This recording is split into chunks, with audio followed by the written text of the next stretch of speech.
Um, I want to start, I guess, with what kind of drew you to this project because obviously a lot of your films center around like female rage and like, female-centered cult type drama. So can you talk about kind of what draws you to that particular genre?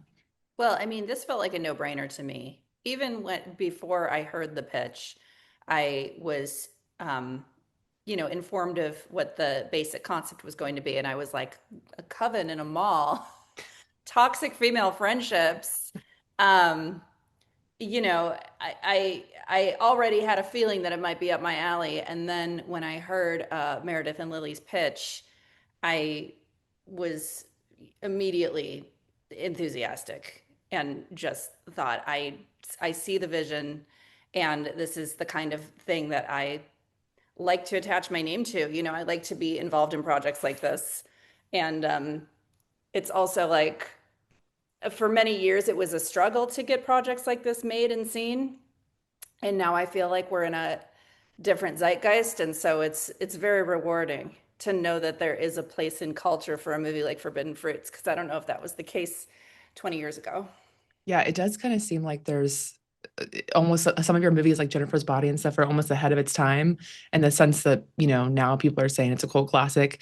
And at the time there was, different Yeah, I views. mean, that's been really like honestly astonishing. I was not expecting that to happen. Mhm. That movie was such a painful memory for me for so long because it was just critically savaged when it came out. It flopped. I mean, everything that could have gone wrong with Jennifer's Body did until, it was discovered by this new generation of viewers. And so that's been very healing. The fans have always loved it, I can tell you that. Yeah, no, you know what? And I meet them all the time. I meet people now who are like, just so you know, I saw this in the theater Yeah, exactly. multiple times. I was there. I'm a day one. And I really, I very much appreciate that. Yeah, no. One of my best friends came out that year and she was like, we have to watch this movie. And then she Yes. loved it. So I love stories like that. yeah. And actually on that note too, I wanted to talk to you about kind of the queer subtext in a lot of your films. Obviously this Forbidden Fruits has a little bit of that as well. Is that something that you kind of in your creative process you go into it thinking like I want this to be a part of the film, or is it kind of just like happens naturally with It the happens theme? naturally. It just kind of finds its way in.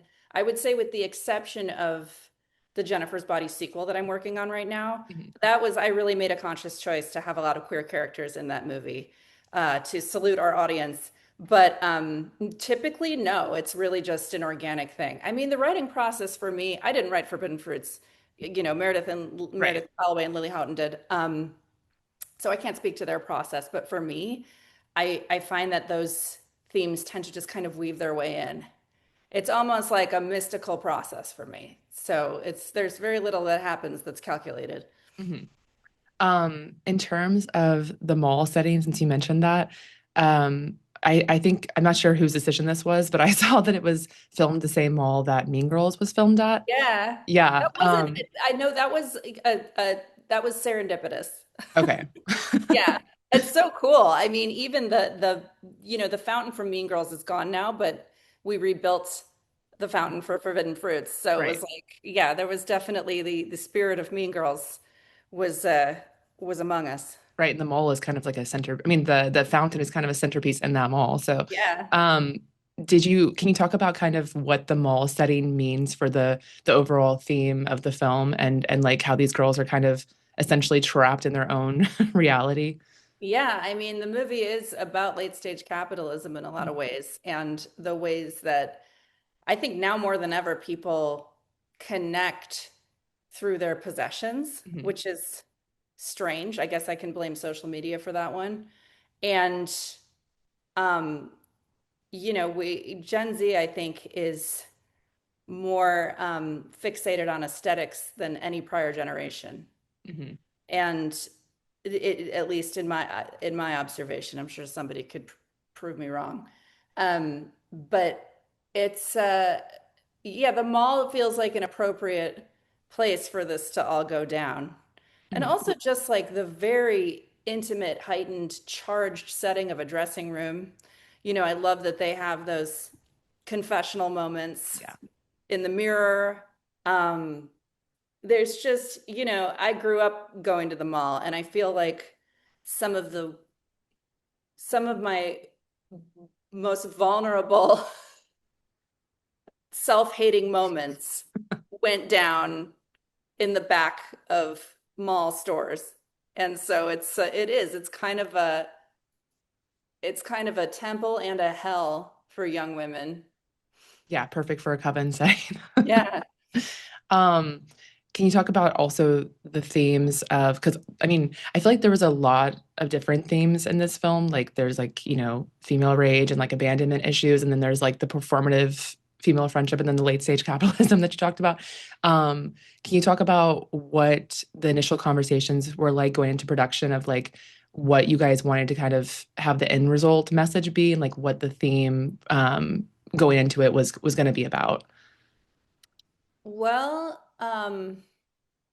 I think, this movie was based on a beautiful play that was written Hmm. by Lily Houghton, and I think she had a very clear vision for what this movie needed to be, both tonally and thematically. The question is, were they going to be able to pull it off? Because this is a very tricky tightrope to walk when you have comedy elements, when you have horror elements, when you're talking about feminism.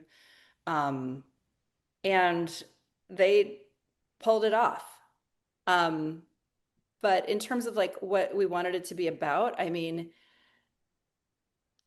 I don't think there was like, well, that's the fun thing about making a movie like this that's a little bit offbeat, is you're not going, okay, this is what it's about. It's about this guy who needs to get home to his son, It's like about a lot of things. Right. And so yeah, it's like a little bit messy, but it was also like such a beautiful challenge. Hmm. One thing too that I thought was interesting was that you guys have Gabrielle Union in Yeah. the film, but then you never actually see her. What was the decision behind kind of having her as this like figurehead, but then she's never actually seen on screen? Well, the character of Sharon has always been an enigma from the very Mhm. first draft of the movie.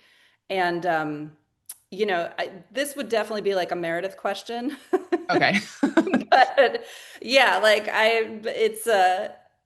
it's it's an interesting decision for sure. I mean, we definitely Sharon is, I think the metaphor is pretty clear, like a godlike figure, Hmm. um, the manager. Hmm. And yeah, so I think having her be unseen is definitely like a choice. Hmm. Were there any other choices that you felt from the production end that because I'm always interested to know kind of like what people might have wanted in the film that didn't make it into the final cut. From your perspective, like was there anything that you felt strongly about including or like anything like line scenes that didn't make it into the final cut? Um, no, I don't think there's anything that didn't make it into the cut that I wanted, which Mhm. is surprising because usually I have a laundry Right. list of things that I'm angry about. Usually I carry a lot of bitterness with me, but not in this case. For me, like I wanted to make sure that the micro moments between the girls be stayed intact, because there are moments in this movie that may not push the story forward, but they push the relationships forward. And sometimes those are the moments that are hardest to protect.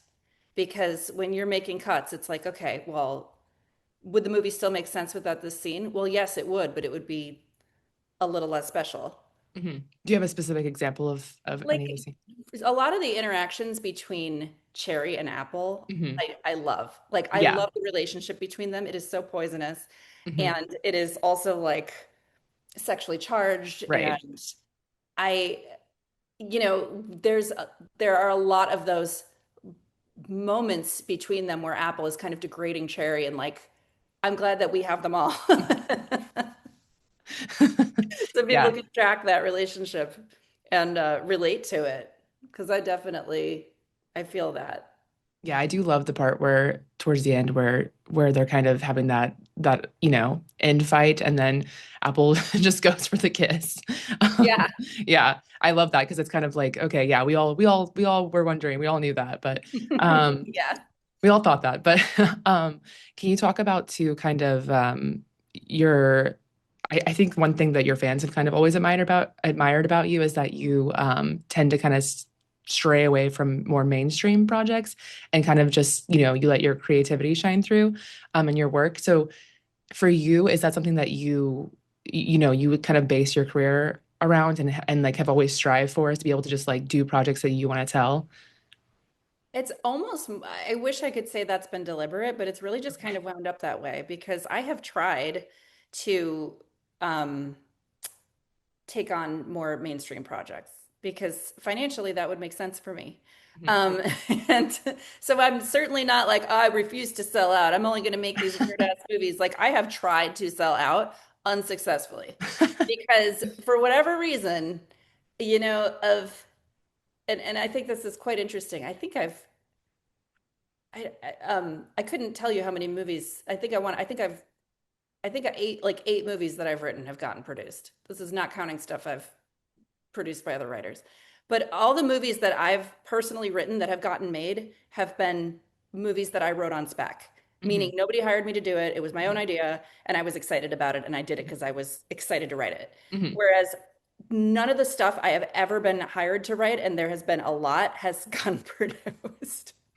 Which is like not something to be proud of. Like it means that I'm clearly failing at the assignment. Like I am just like not doing the job apparently. But I do find that curious. Like I think that for me, the for better or for worse, if I don't have a personal connection to something, it's not going to happen.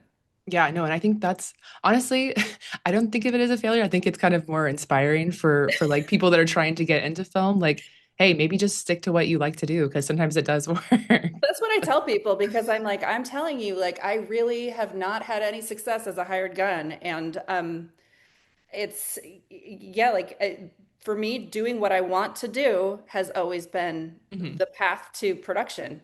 Hmm. Is there a project that you kind of have always wanted to be able to make that like in terms of like anything like that you would want to remake or just your own Oh original man, idea or anything like that that you would hope to do one day? that's a really good question. I have always wanted to. I feel like so much of the stuff I've written has been in kind of the dramedy Hmm. area, and I would love to write like a full on balls to the wall comedy Hmm. where it's like, how hard can I make people laugh? I Hmm. would really like to do that, and I think that I have the ability to do it. And I am kind of working on that right now. And Yeah. for years, my like, if you could make any project, what would it be? Was Lisa Frankenstein, and I did it. So now I need a new answer. Congrats. Yeah. Thank you. Yeah, dream bigger now. Yeah, I was like, all right, I can't say the Dead Boyfriend movie anymore because we did that. All right, next, hard comedy. Yeah, I do think, I mean, all of your films, both directed and produced, I do think have the comedic undertone. So, I could see it.